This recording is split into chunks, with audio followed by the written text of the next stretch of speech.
Olá pessoal, estamos aqui com o Dr. Rodrigo Borg, que acompanhou uma aula agora sobre o tratamento do TDAH e os riscos cardiovasculares.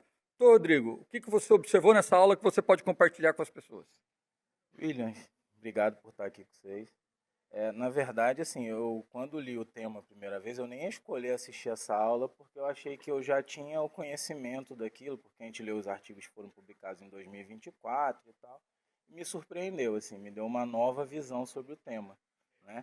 Então, assim, vamos dividindo um pouco do que falar, mas a primeira parte da aula, lá, o primeiro apresentador, ele falou um pouco dos riscos a longo prazo. Fazia parte do grupo do Wang, né, que fez a primeira publicação ali em 2024, e do risco a longo prazo dos medicamentos com impacto cardiovascular.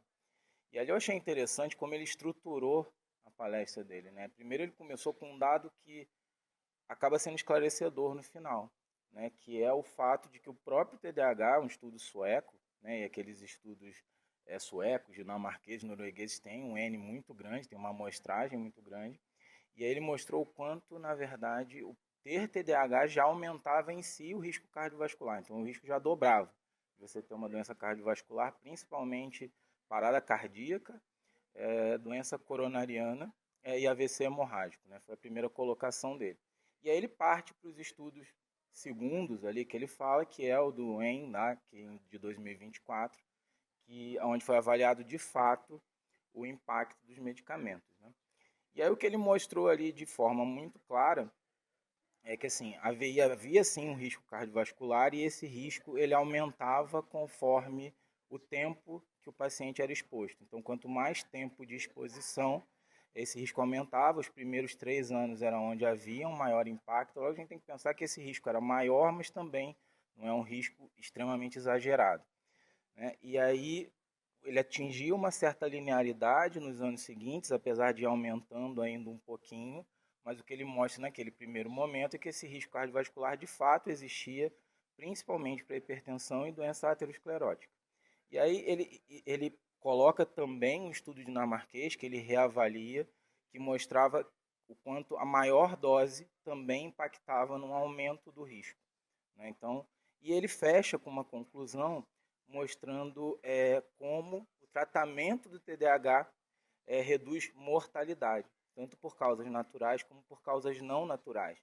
E por que ele estrutura isso?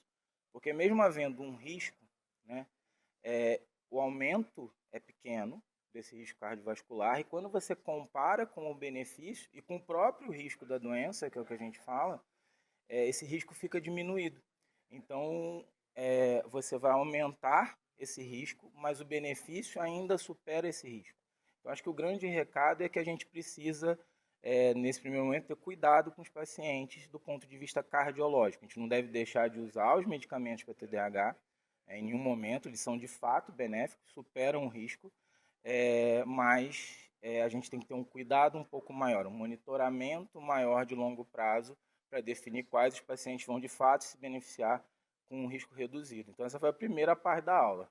Na verdade, então, se eu entendi bem, a gente tem que pensar que, independente da discussão que tenhamos sobre o tratamento, só o fato de termos o TDAH já traz uma questão de um risco cardiovascular aumentado. Claro, e de 2 vezes maior, inclusive superando até o próprio risco do medicamento em si. Né? Então, assim, isso foi uma evidência que ele mostrou ali e que ficou consistente. Então, assim, a minha visão no primeiro momento quando eu li os artigos, né, que assim era um risco baixo e não aumentou o meu alerta, né? E por que aumentou o alerta? Não é porque os números são maiores, né? Mas eu acho que ele fez ver o quanto isso de fato, e a gente sabe pela característica dos medicamentos, principalmente de hipertensão e aumento de frequência cardíaca, elas vão acabar acontecendo mesmo, mas o quanto de fato a gente deve usar esses medicamentos, mas a gente precisa ser mais cuidadoso. A gente está acostumado com esses medicamentos, principalmente quem só trata TDAH em si, e a gente deixa de vez em quando isso um pouco de lado, a gente deixa de monitorar. Aquele dia, se você não tem o esfigno ali que é manual, você só usa o digital, acabou a pilha, você releva, inicia o tratamento, né? E o quanto, na verdade, isso é importante, mesmo não sendo um aumento substancial, é uma questão que precisa ser discutida. Os estudos são grandes, mas assim, a gente precisa produzir, inclusive, mais dados disso. No final, escrevi um artigo já de 2025, inclusive lá do Brasil, mas é um fator que a gente precisa olhar de forma importante, mas que o benefício, de fato, ainda supera muito o risco. Perfeito. Então já começamos aqui com a grande ideia sobre o que pensarmos no nosso consultório e nos nossos atendimentos. Fique com a gente para mais highlights desse Congresso Mundial do TDAH.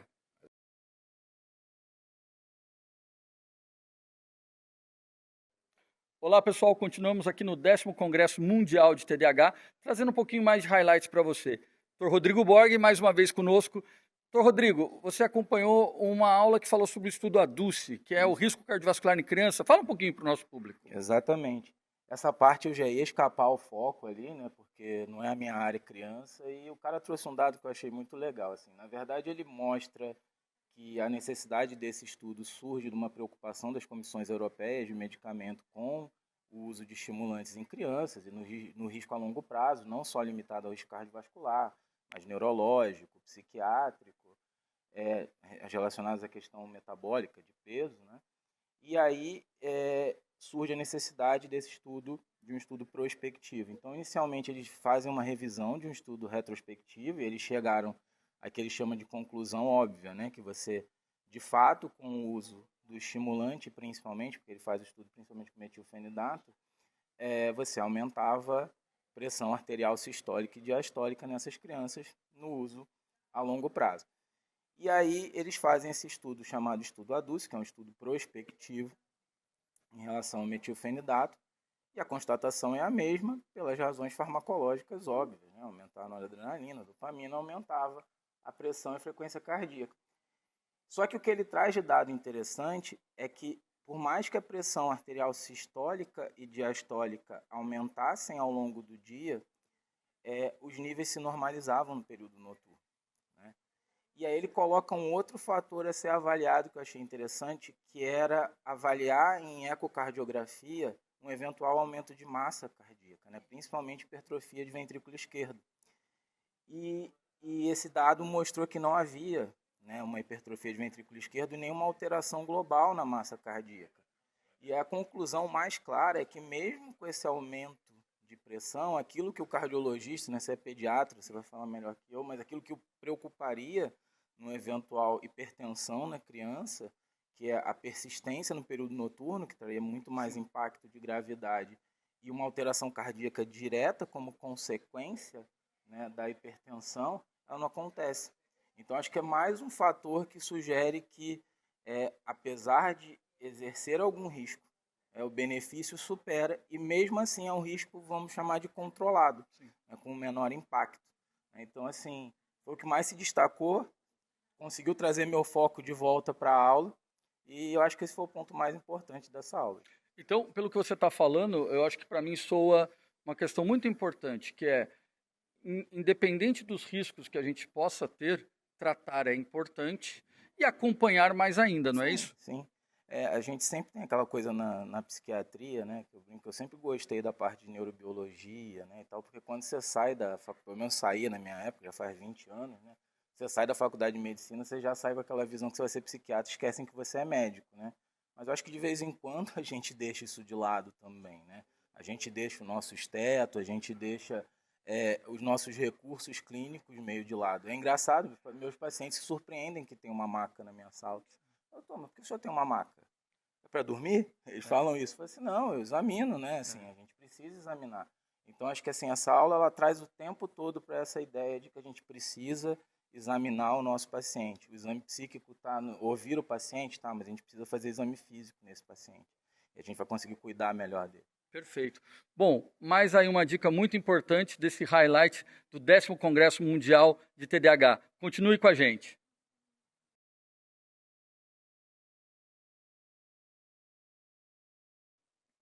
Olá, pessoal. Estou aqui com o Dr. Rodrigo Borg, fazendo mais um highlight do 10º Congresso Mundial de TDAH.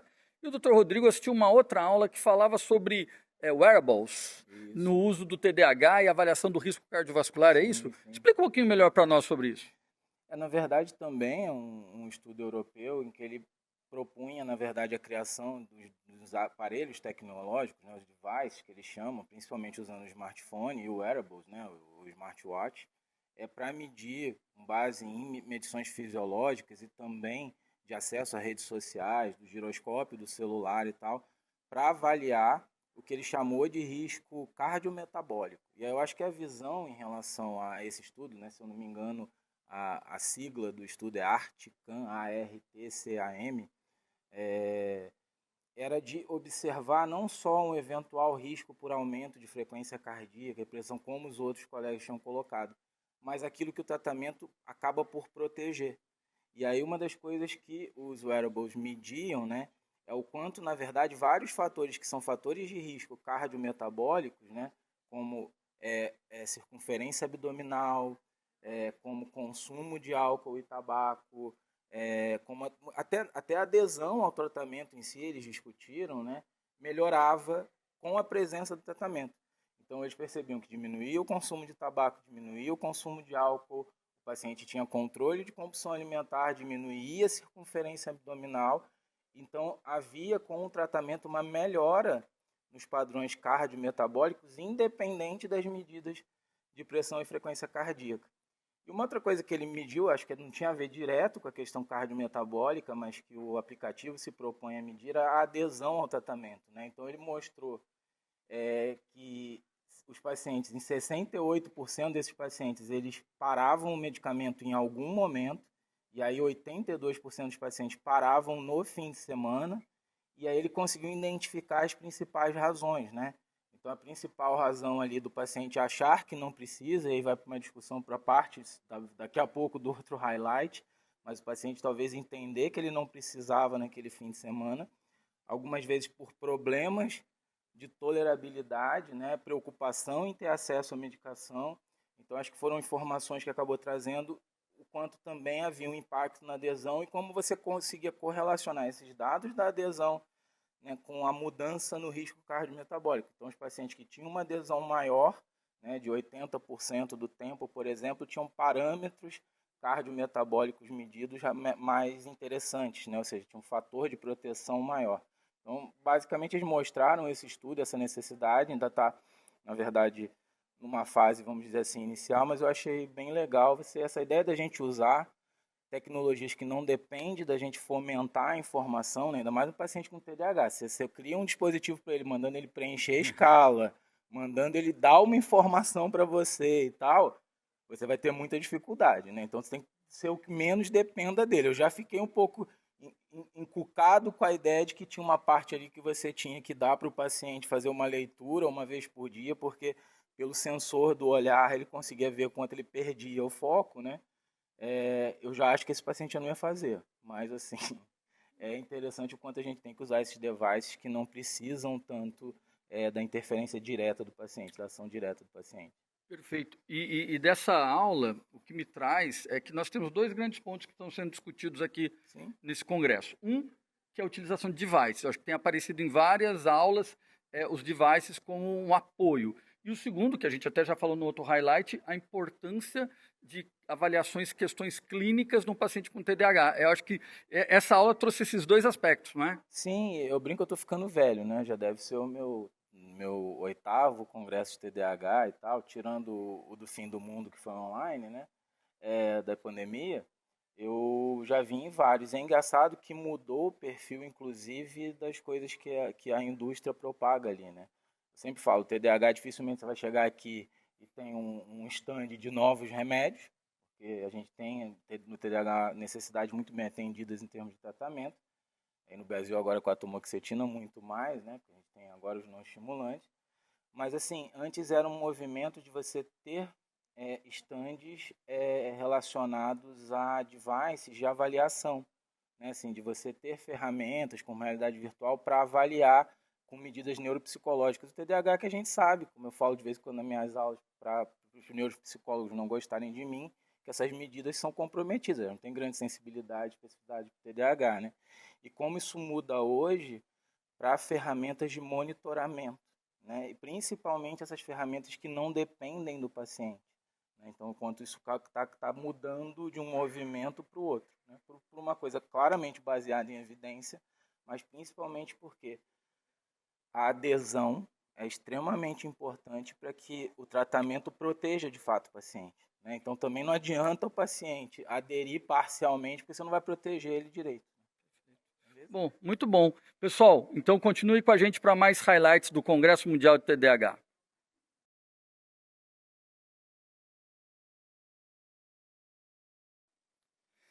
Estamos aqui com o Dr. Rodrigo Borg para mais um trecho dos nossos highlights do 10º Congresso Mundial de TDAH. Então, Rodrigo, o senhor acompanhou uma aula do professor Samuel Cortese, que apresentou uma revisão sistemática sobre riscos cardiovasculares. Foi algo assim? Podia falar um pouquinho para o nosso público? Essa parte foi de orgulho para a gente, né? Um artigo da Universidade Federal de São Paulo, da USP lá. Você tem do Dr. Luiz Farrar, eu acho que ele não pôde estar aqui, por isso que o Cortese apresentou. E, na verdade, ele fala de uma meta-análise em rede, que eu acho publicada esse ano, avaliando o risco cardiovascular em pacientes que usam medicamentos para o TDAH. E ele começa discutindo por que a escolha por esse desenho de estudo, uma meta-análise de rede. Ele mostra que nas revisões você tem alguns estudos head-to-head, mas você não tem estudos que comparam todos os medicamentos. E a meta-análise em rede permite, por inferência, né, que você compare medicamentos que não foram diretamente comparados em estudos, né? Então, para a clínica, isso se torna mais relevante. E assim, ele não discutiu todos os dados aparentemente eram bem amplos ali pelas imagens, mas acho que a conclusão mais importante era que todos os fármacos que tratam TDAH, que eram simpático-miméticos, aumentavam o risco cardiovascular, principalmente em pressão arterial e frequência cardíaca. Ele avaliou também alterações em intervalo QT, as alterações em QRS, e isso não se manifestava no estudo, mas sim alterações de pressão arterial e frequência cardíaca. E aí o que ele mostrou é que todos os simpático-miméticos alteravam, né? Então, assim, o que ele define é se você tentar trocar um estimulante para atomoxetina na intenção de reduzir o risco cardiovascular, você não faria isso porque as evidências foram muito parecidas em relação a esse termo. E que os simpaticolíticos, que são os medicamentos que a gente não tem lá, pelo menos não nas formulações para TDAH, como a clonidina, a guanfacina, reduziam esse risco. A gente sabe claramente que são medicamentos que causam, inclusive, hipotensão, né? Então, acho que essa foi a principal conclusão ali do estudo. É um estudo bem legal, parece que as evidências são robustas. Ele ainda traz aquela coisa de que mais evidências precisam ser produzidas, né? Mas eu acho que essa conclusão, diferenciando os simpático-miméticos e simpaticolíticos, foi a parte mais importante aí da apresentação dele. Perfeito. E como você falou, ele focou muito na atenção à frequência cardíaca e na pressão arterial sistólica e diastólica. Uhum. E aí houve uma pergunta do público, né? Então, quanto tempo eu devo fazer o acompanhamento desse paciente do risco cardiovascular? E aí, para responder essa pergunta, ele apresentou um editorial do Dr. Pliska, né, que discutia essa questão. Ele define ali mais ou menos a cada 6 meses, e dizendo que no paciente com risco cardiovascular claro, essa frequência deve ser menor, né, a ponto de você, por exemplo, necessitar do eletrocardiograma até no baseline do paciente ali, mas o que ele recomenda é num paciente que tenha um risco cardiovascular claro, que você tem um monitoramento mais intensivo, mas nos pacientes em geral, na fala dele, não necessariamente pelas evidências, mas aí por uma questão mais de discussão clínica, pelo menos semestralmente, e no paciente com risco cardiovascular com mais frequência, inclusive usando o Holter de 24 horas, melhor só do que o eletrocardiograma de rotina ali, como uma medida mais fidedigna. Perfeito. Essa questão do Holter de 24 horas é muito importante para a gente ter uma visão do paciente ao longo de 24 horas de como ele está respondendo ao tratamento. Exatamente, né? Até para perceber também o impacto de fato da droga, né, nesse risco cardiovascular. Perfeito. Tá bom? Muito obrigado, pessoal. Continue com a gente para mais highlights do Congresso Mundial de TDAH.